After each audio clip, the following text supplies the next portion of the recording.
2 లక్షల పెట్టుబడి, unlimited growth. EcoBlue AdBlue franchise. Smart investment, great returns. అమరావతిలో ఒక కీలక ఘట్టం మొదలైంది. భూసేకరణ దిశగా ప్రభుత్వం తొలిసారి అడుగులు వేసింది. దాదాపు 33,000 ఎకరాల భూముల్ని కేవలం ల్యాండ్ పూలింగ్ ద్వారా సేకరించినటువంటి చంద్రబాబు సర్కారు ఇప్పుడు ల్యాండ్ ఎక్విజిషన్ దిశగా అడుగులు పెట్టింది. మొదటిసారిగా దాదాపు 2.5 ఎకరాల భూమిని ల్యాండ్ ఎక్విజిషన్ చేశారు. ఈ సమయంలో అమరావతిలో కొన్ని ఉద్రిక్త పరిస్థితులు నెలకొని ఉన్నాయి. అసలు తాజా అంశాలు ఏంటి, ఎందుకు ప్రభుత్వం ల్యాండ్ ఎక్విజిషన్ దిశగా వెళ్లాల్సి వచ్చింది, ఈ అంశాన్ని విశ్లేషించే ప్రయత్నం చేద్దాం. మనతో పాటు ఏపీ బీజేపీ నేత పెద్దిరెడ్డి రవికిరణ్ ఉన్నారు. రవికిరణ్ గారు నమస్తే. సార్ కేశవ్ గారు, మీకు సుమన్ టీవీ వీక్షకులందరూ నమస్కారం అండి. రవికిరణ్ గారు, ప్రజాప్రభుత్వం అన్నారు, కూటమి ప్రభుత్వం అందరికీ న్యాయం చేస్తుంది అన్నారు. కానీ సడన్గా ల్యాండ్ ఎక్విజిషన్ అనగానే ఇప్పుడు అమరావతిలో పచ్చని పొలాల్లో బుల్డోజర్లు తిరుగుతున్నాయి అనేటువంటి ప్రకటనలు వస్తున్నాయి.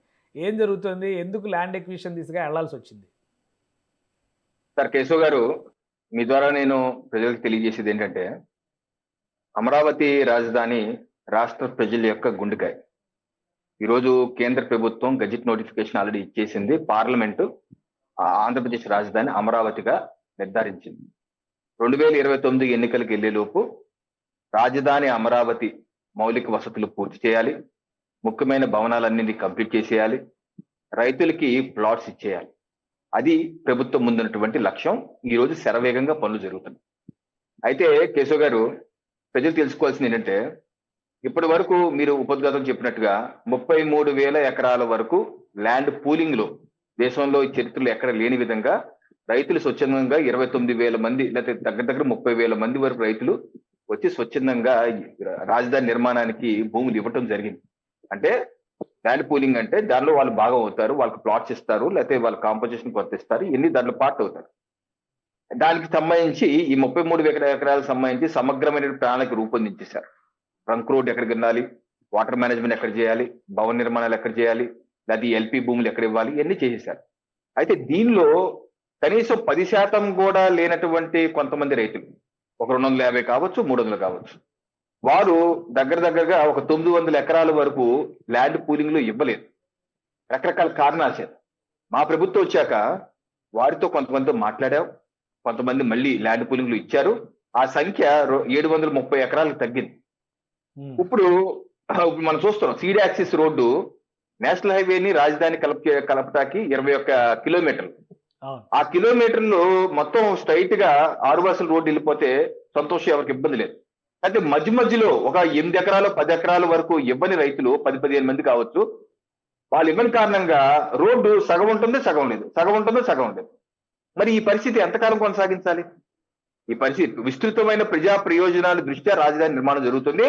30,000 మంది పైచీలకు రైతులు ఆల్రెడీ ఇచ్చేస్తే ఊరంతా ఒకదారి ఉలిపికర్రది ఇంకో దారి అన్నట్టుగా కొంతమంది హ్యాండ్ఫుల్ పట్టెడు మంది ఇబ్బంది క్రియేట్ చేస్తుంటే, ఆ ఝాన్సీ రెడ్డి గారు, బుక్కిరెడ్డి గారు, రాఘవరెడ్డి గారు, లేకపోతే రఘువీరారెడ్డి గారు, లేకపోతే వెంకటరెడ్డి గారు, మిగతా పేర్లు నాకు తెలియదు, వాళ్ళందరూ కొంతమంది జగన్మోహన్ రెడ్డి గారి దగ్గరికి వెళ్ళి ఇక్కడేదో రాజకీయం చేసే ప్రయత్నం చేసి విస్తృతమైనటువంటి రాజధాని నిర్మాణానికి అడ్డుకునే ప్రయత్నం చేస్తుంటే ప్రభుత్వం ఏం చేయాలి అంటే, 30,000 మంది రైతుల్ని పక్కన పెట్టేసి ఈ 300 మంది రైతుల కోసం మొత్తం ప్రాజెక్ట్ అంతా ఆపేయాలా, లేకపోతే ఈ మిగతా 300 మంది రైతుల్ని 730 ఎకరాలు అది ల్యాండ్ ఎక్విజిషన్ ద్వారా 2013 దేశంలో పార్లమెంట్ లో చేసిన చట్టం, 2013లో చేసిన చట్టం 3 రెట్లు కాంపన్సేషన్ ఇచ్చి తీసుకోవచ్చు అని చెప్పి అన్నారు. ఆ చట్టాన్ని ప్రయోగించి తీసుకుంటాం కరెక్టా కాదా? ఈ రోజు రాష్ట్ర ప్రభుత్వం చేస్తుంది అది. ఆ చట్టాన్ని ఎంత బతిమాలినా సరే, నేను కూడా ఈ రోజు కూడా మీ ఛానల్ ద్వారా విజ్ఞప్తి చేస్తున్నా, రైతులు ఝాన్సీ రెడ్డి గారిని, రాఘవరెడ్డి గారిని, రఘువీర్ రెడ్డి గారిని, దయచేసి మీరు సహకరించండి, రాష్ట్రానికి సహకరించండి. మాకు తెలుసు భూమి పైన మీకున్న ప్రేమను మాకు తెలుసు. కానీ మనకున్నటువంటి పరిస్థితులు 30,000 మంది రైతులు, మీ మిత్రులు, మీ బంధువులు అందరూ ఇచ్చారు, మీరు కూడా ఇచ్చి రాష్ట్ర అభివృద్ధి తోడ్పడి నేను విజ్ఞప్తి చేస్తున్నాను. లేని ఇరవై పక్షంలో ఏం చేయాలి చెప్పండి కేశవ్ గారు? పరిష్కారం చర్చల ద్వారా సాధించడానికి ఇప్పుడు ఇంతమంది రైతులు ఇచ్చినప్పుడు మిగతా వాళ్ళు కూడా కన్విన్స్ చేసే దిశగా ప్రయత్నాలు ఎంతవరకు జరిగినాయి? ఎందుకు వీళ్ళ విషయంలో మాత్రమే అవి సఫలం కాలేదు? అంటే కేశవ్ గారు, గత 2 సంవత్సరాలుగా మా ప్రభుత్వం వచ్చినప్పటి నుంచి నారాయణ గారు, మిగతా ఎంపీ గారు, పెంబసాని గారు, అధికారులు అందరూ విడతల వారీగా వెళ్ళి ఒప్పించారు. కాబట్టి ఈ రోజు ఇందాక నేను చెప్పినట్టు దగ్గర 1000 ఎకరాలది 730 ఎకరాలు తగ్గింది. ఇంకెంతకాలం వెయిట్ చేయాలి? ఈ రోజు అక్కడ రాజకీయం మొదలైపోయింది. జగన్మోహన్ రెడ్డి గారు ఒక పక్కన మావిగన్నా అమరావతి 2029లో కాసుకో అంటారు, అంబటి రాంబాబు గారు రాముడా 2029లో కాసుకో అంటారు. వీళ్ళు ఇష్టం వచ్చినట్టు భక్తి మీద సవాల్ చెప్పి కొడుతుంటే మేము రాజధాని నిర్మాణం ఇందాక చెప్పినట్టు అన్ని పూర్తి చేయాలా వద్దా? ఈ దీంట్లోనే ఉండిపోతే ఎప్పుడు పూర్తి చేస్తాను చెప్పండి. మళ్ళీ జగన్ గారే అంటారు కానీ పచ్చడి కట్టలేకపోయామని చెప్పి పొలాలన్నీ నాశనం చేస్తున్నారు, పొలాల్లో బుల్డోజర్లు నడిపిస్తున్నారు. ఈ విమర్శలు ఎక్కువగా వస్తున్నాయి. మరి ఈ విమర్శల నుంచి ప్రభుత్వం తప్పించుకునే దిశగా తీసుకోవాల్సిన చర్యలు, కాంప్రమైజ్ చేసుకునేటువంటి అవకాశం అసలు లేనే లేదా? సార్ ఇప్పుడు పచ్చని పొలాల అంశం మీద గ్రీన్ ట్రిబ్యునల్ నుంచి 2016-17లోనే తీర్పులు వచ్చాయి. అన్ని అక్కడ అయిపోయినాయి.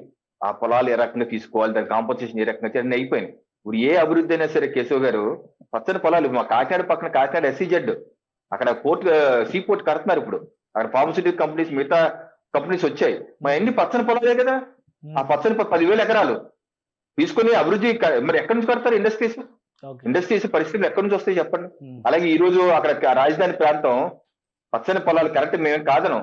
అయితే ఈ రోజు అక్కడ హరిత ట్రిబ్యునల్ తీర్పిచ్చున్నారు, అన్ని క్లియరెన్స్ ఇచ్చున్నారు, మిమ్మల్ని విజ్ఞప్తి చేస్తున్నారు. మా ప్రభుత్వం 2 ఏళ్లుగా మిమ్మల్ని వేడుకుంటుంది.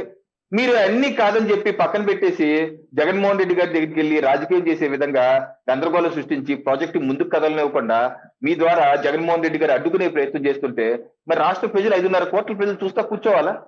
మరి రాజధాని మరి కల్పన చేయకూడదా? మౌలిక వసతులు పూర్తి చేయాలి. మీరే అడుగుతారు కదా. మళ్ళీ కేశవ్ గారు మీరంటే పాత్రికేయ మిత్రులు అడుగుతారు, 5 ఏళ్ళు అయిపోయింది, సీడ్ యాక్సిస్ రోడ్ వేయలేదు, మొక్కలు ఇదే ప్రభుత్వం అని. తర్వాత మీరే అడుగుతారు, ఏం సమాధానం చెప్తామని చెప్పండి. ఎప్పటికీ ఈ రోజు రాజధాని 2017లో 14 చివర డిక్లేర్ అయితే 26లో ఉన్నాం, 12 ఏళ్ళు అయిపోతుంది. ఇంకా రోడ్ లేదు, కరకట్ట మీద నుంచి వెళ్తున్నారు, వేరే రోడ్ లేదు. ఎంతకాలం చెప్పండి? 12 ఏళ్ళుగా కరకట్ట మీద వెళ్తానే ఉంటారు. ఈ రోడ్డు రావద్దా? 2 ఎకరాలు, ఇంకోటి 5 ఎకరాలు, 7-8 ఎకరాలు ఇవ్వకుండా ఆపి కూర్చుంటే 12 ఏళ్ళ నుంచి 5-6 ఏళ్ళ నుంచి ఇబ్బందులు పెడుతుంటే ఏం చేయాలి చెప్పండి? ల్యాండ్ ఎక్విజిషన్ చేయకుండా చెప్పండి. ఒక వార్నింగ్ ఇది, ఒక వార్నింగ్. ఇంకా మిగతా 720 ఎకరాలకు సంబంధించిన భూములు కూడా ల్యాండ్ ఎక్విజిషన్ ద్వారానే తీసుకున్నారు. ఎందుకంటే నోటిఫికేషన్ ఇచ్చారు, ప్రొసీజర్ పరంగా చట్టపరంగా ఏం చేయాలో అవన్నీ కంప్లీట్ చేసుకుని కూర్చున్నారు. ఫస్ట్ ఈ రోజు 2.5 ఎకరాలు స్వాధీనపరుచుకున్నారు, సీడ్ యాక్సిస్ రోడ్డుకి అడ్డంగా ఉన్నాయి కాబట్టి. నెక్స్ట్ లెవెల్లో మిగతా వాళ్ళు రియాక్ట్ అయ్యేటువంటి అవకాశం ఇస్తారా, లేదా నెక్స్ట్ లెవెల్లో ఉన్న మిగతా 720 ఎకరాలు కూడా ఎక్విజిషన్ ద్వారానే సేకరించే అవకాశం ఉంటుందా? సార్ ఇప్పుడు 2013 చట్టం ప్రకారం, ల్యాండ్ ఎక్విజిషన్ చట్టం ప్రకారం చేయవలసిన ప్రొసీజర్ ఏప్రిల్ మాసంలోని ఈ సంవత్సరం మేము ఆల్రెడీ నోటిఫికేషన్ ఇచ్చేసాం 730 ఎకరాలకి. దానికి 60 రోజులు ప్లస్ సోషల్ ఆర్థిక స్థితిగతులు పరిశీలించి 30 రోజులు, 90 రోజులు గడువు మన జూలై 6వ తారీఖు అయిపోయింది. అందుకని ఇప్పుడు ల్యాండ్ ఎక్విజిషన్ మొదలైపోయింది. నేను మరోసారి విజ్ఞప్తి చేస్తున్నాను వాళ్ళందరినీ, ఇప్పటికన్నా మీరు మనసు మార్చుకొని ల్యాండ్ పూలింగ్ లో వస్తారంటే వెంటనే రండి, లేకపోతే తప్పనిసరిగా ఎక్వైర్ చేస్తాం. మొహమాటం ఏం లేదు. ఎందుకంటే రాష్ట్ర రాజధాని ముఖ్య. అక్కడ 30,000 మంది రైతులు ముఖ్యమా, లేకపోతే 300 మంది కోసం 30,000 రైతులని ఇచ్చిన పరంగా పెట్టి వాళ్ళందరినీ ఇబ్బంది పెట్టాలా? రాష్ట్ర రాజధాని కంప్లీట్ కాదా? ఎప్పుడు కంప్లీట్ చేసుకోలేదు మీరైతే కేశవ్ గారు. కంప్లీట్ కాదు అసలు. ఇంకా మా ప్రభుత్వానికి 3 ఏళ్ల టైం ఉంది. కనీసం మౌలిక వసతులు, సీడ్ యాక్సిస్ రోడ్డు కూడా చేయనివరా? చేయకపోతే ఎలా, ఎప్పుడు కంప్లీట్ చేయాలి? నవ్విపోతున్నారు, నాకేంటి సిగ్గున్నట్టు. రేపు 2029కి మేము ఇవన్నీ చేయకపోతే నవ్విపోతారు సమాజం గారు, ప్రపంచం నవ్వుపోతే. వీళ్ళు చంద్రబాబు నాయుడు గారు, నరేంద్ర మోడీ గారు ఏదేదో మాటలు చెప్తారు, ఇది కూడా చేయలేవు, రోడ్డు కూడా 21 కిలోమీటర్ రోడ్డు కూడా వెళ్ళిపోయా అంటారు. మీరే తప్పనిసరిగా విజ్ఞప్తి చేస్తున్నాను, ల్యాండ్ పూలింగ్ లో రండి, ఇవ్వండి. లేని పక్షంలో తీసుకుంటాం పక్కా, తప్పనిసరిగా చేసి తీరుతారు. రైట్. థ్యాంక్ యూ రవికిరణ్ గారు విశ్లేషణ అందించినందుకు. ఇది అమరావతిలో ఇప్పటికే సామధాన భేద దండోపాయాల దిశగా చర్చలు జరగాల్సినంత స్థాయిలో జరిగాయి. కానీ చివరిగా మిగిలిపోయినటువంటి ఒక 5% మంది రైతులకు సంబంధించిన భూముల్ని భూసేకరణ ద్వారా తీసుకోక తప్పని పరిస్థితి ఎదురవుతుందని రవికిరణ్ గారు విశ్లేషిస్తున్నారు. ఇప్పటికైనా రైతులు మిగతా 30,000 మంది ప్రయోజనాలను దృష్టిలో పెట్టుకుని కనుక సహకరిస్తే సాఫీగా ఈ పనులని చేయడానికి అవకాశం ఉంటుంది. లేదంటే ప్రభుత్వం ల్యాండ్ ఎక్విజిషన్ ద్వారానే ముందుకు సాగాల్సి ఉంటుందని హెచ్చరిస్తున్నారు. ఇది స్పెషల్ డిస్కషన్. Keep watching.